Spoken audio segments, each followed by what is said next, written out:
অনাকাঙ্ক্ষিত ও তিক্ত অভিজ্ঞতার মুখোমুখি হয়েছেন টলিউডের জনপ্রিয় অভিনেত্রী ও রাজনীতিবিদ মিমি চক্রবর্তী। পশ্চিমবঙ্গের বনগাঁও একটি অনুষ্ঠানে পারফর্ম করতে গিয়ে ভয়াবহ হেনস্থার শিকার হন তিনি। এ ঘটনায় থানায় অভিযোগ দায়ের করেছেন অভিনেত্রী।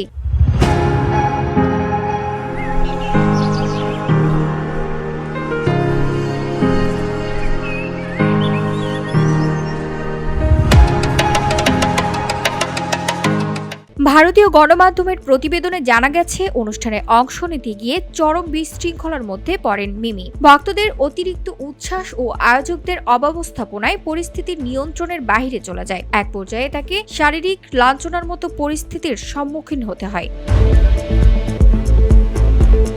ঘটনার পর তীব্র ক্ষোভ প্রকাশ করে মিমি চক্রবর্তী বলেন, দীর্ঘ ক্যারিয়ারে এমন আচরণের মুখোমুখি আগে কখনো হয়নি। এটি আমার জন্য অত্যন্ত তিক্ত অভিজ্ঞতা। তিনি আরো বলেন, মনে হচ্ছে মঞ্চে পারফর্ম করতে আসা শিল্পীদের দর্শকরা তাদের ব্যক্তিগত সম্পত্তি মনে করে। এই মানসিকতা কোনোভাবেই মেনে নেওয়া যায় না।